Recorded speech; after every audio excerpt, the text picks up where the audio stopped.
ഹോട്ടലിൽ കിട്ടുന്ന അതേ രുചിയിലുള്ള ചിക്കൻ കുറുമ വീട്ടിൽ എളുപ്പത്തിൽ തയ്യാറാക്കിയെടുത്താലോ?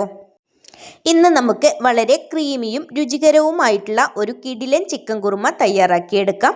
അപ്പം, ചപ്പാത്തി, പൊറോട്ട, ഇടിയപ്പം എന്നിവയ്ക്കൊപ്പമൊക്കെ കഴിക്കാൻ സൂപ്പർ കോംബോയാണ് ഇത്. കൂടാതെ രുചി ഇരട്ടിയാക്കുന്ന ഒരു ചെറിയ സീക്രട്ട് ടിപ്പും ഈ വീഡിയോയിൽ പങ്കുവെക്കുന്നുണ്ട്. അപ്പോൾ സമയം കളയാതെ തന്നെ നമുക്ക് റെസിപ്പിയിലേക്ക് കടക്കാം. Hello friends, welcome to Anasmonu vlog. ആദ്യം തന്നെ മിക്സിയുടെ ജാർ എടുത്തിട്ട് അതിലേക്ക് ചെറുകിയ തേങ്ങ ചേർത്ത് കൊടുക്കുക. ഇതിലേക്ക് കശുവണ്ടിയും കുറച്ച് വെള്ളവും ചേർത്തിട്ട് നന്നായിട്ട് അരച്ചിട്ട് ഇത് മാറ്റി വയ്ക്കുക. തേങ്ങയും കശുവണ്ടിയും ചേർത്ത് അരച്ചെടുത്ത് കുറുമയിലേക്ക് ചേർത്ത് കൊടുക്കുന്ന സമയത്ത് കുറുമയ്ക്ക് നല്ല ക്രീംനെസ്സും ഹോട്ടൽ സ്റ്റൈൽ രുചിയും കിട്ടും. ഇനി ഒരു പാൻ അടുപ്പത്ത് വെച്ചിട്ട് അതിലേക്ക് എണ്ണ ഒഴിച്ചു കൊടുക്കുക. എണ്ണ ചൂടായി വരുന്ന സമയത്ത് കട്ട് ചെയ്ത് വെച്ചിരിക്കുന്ന സവാള ചേർത്ത് കൊടുക്കുക. 2 സവാളയാണ് ഞാനിവിടെ എടുത്തിട്ടുള്ളത്. നല്ല ഗ്രേവിയുടെ രഹസ്യം എന്ന് പറയുന്നത് സവാള നന്നായിട്ട് ഗോൾഡൻ ബ്രൗൺ നിറമാകുന്നത് വരെ വഴറ്റിയെടുക്കുക എന്നുള്ളതാണ്. ഈ വീഡിയോയിൽ ഉള്ളതുപോലെ കറി തയ്യാറാക്കിയെടുക്കുകയാണെങ്കിൽ ഹോട്ടലിൽ കിട്ടുന്ന അതേ രുചിയിൽ തന്നെ ചിക്കൻ കുറുമ വീട്ടിൽ തയ്യാറാക്കിയെടുക്കാനായിട്ട് കഴിയും.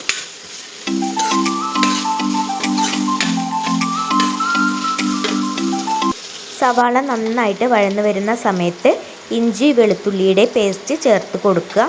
അതുപോലെ കട്ട് ചെയ്ത് വെച്ചിരിക്കുന്ന പച്ചമുളകും കറിവേപ്പിലയും ചേർത്തിട്ട് നന്നായിട്ട് തന്നെ വഴറ്റിയെടുക്കുക.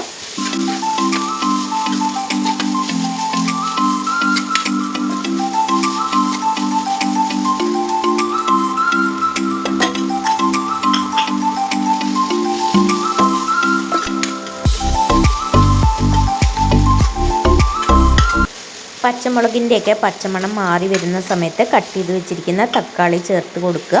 ഒരു തക്കാളിയാണ് ഞാനിവിടെ എടുത്തിട്ടുള്ളത്. ഇനി തക്കാളി മൃദുവാകുന്നത് വരെ വേവിച്ചെടുക്കണം. സവാളയ്ക്ക് പകരം ചെറിയ ഉള്ളി ഉപയോഗിക്കുകയാണെങ്കിൽ കുറുമയ്ക്ക് കൂടുതൽ സ്വാദും മണവും ലഭിക്കും.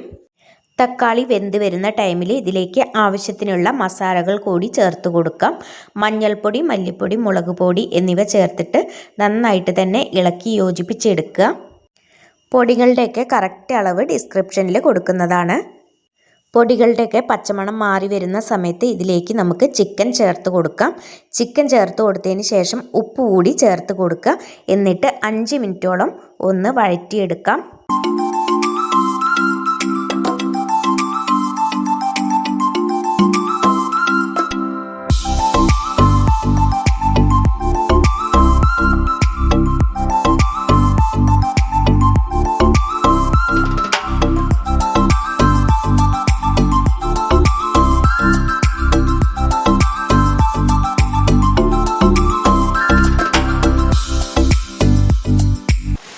ചിക്കൻ ചേർത്തിട്ട് നന്നായിട്ട് വഴറ്റിയെടുത്തതിന് ശേഷം ഇതിലേക്ക് ചിക്കൻ വേവാൻ ആവശ്യമായിട്ടുള്ള വെള്ളം കൂടി ചേർത്ത് കൊടുക്കാം.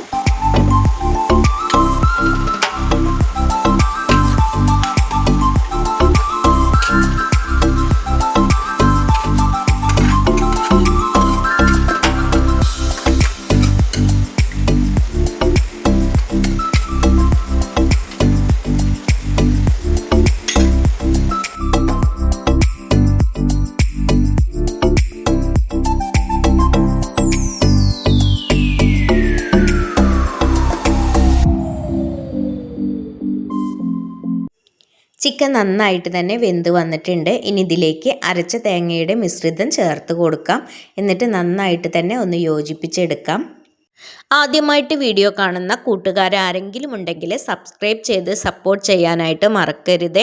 വീഡിയോ കണ്ടുകൊണ്ടിരിക്കുന്ന സമയത്ത് നിങ്ങൾക്ക് ഇഷ്ടപ്പെടുകയാണെങ്കിൽ ലൈക്ക് അടിക്കുകയും നിങ്ങളുടെ കുടുംബങ്ങളിലേക്കും സുഹൃത്തുക്കളിലേക്കും ഷെയർ ചെയ്ത് കൊടുക്കുക കൂടി ചെയ്യണേ.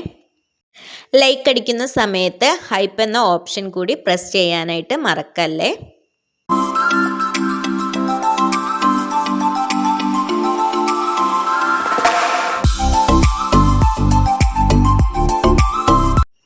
ഇനി ഇതിലേക്ക് ഗരം മസാല കൂടി ചേർത്ത് കൊടുത്തതിന് ശേഷം 5 മിനിറ്റ് കൂടി ഒന്ന് തിളപ്പിച്ചെടുക്കുന്നുണ്ട്.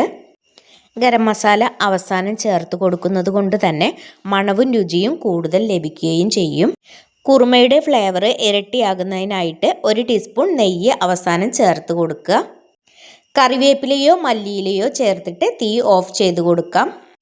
ഇനി സീക്രട്ട് ആയിട്ടുള്ള ഒരു ടിപ്പാണ്. 1 ടേബിൾ സ്പൂൺ കട്ടിയുള്ള തേങ്ങാപ്പാൽ എടുത്തിട്ട് അവസാനം കുറുമയിലേക്ക് ചേർത്ത് കൊടുക്കുക.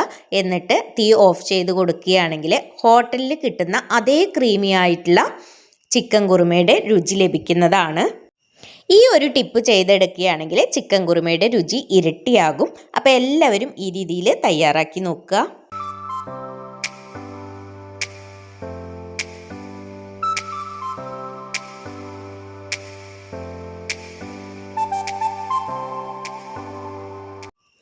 അപ്പം, ചപ്പാത്തി, പൊറോട്ട, ഇടിയപ്പം എന്നിവയ്ക്കൊപ്പം കഴിക്കാൻ പറ്റിയ കിടിലൻ ചിക്കൻ കുറുമ റെഡിയായിട്ടുണ്ട്. ഇന്നത്തെ വീഡിയോ എല്ലാവർക്കും ഇഷ്ടപ്പെട്ടു എന്ന് കരുതുന്നു. ഇത്രയും നേരം വീഡിയോ കണ്ട് സപ്പോർട്ട് ചെയ്ത എല്ലാവർക്കും ഒരുപാട് നന്ദി. മറ്റൊരു റെസിപ്പി വീഡിയോയുമായി കാണുന്നതുവരേക്കും എല്ലാവർക്കും ബൈ.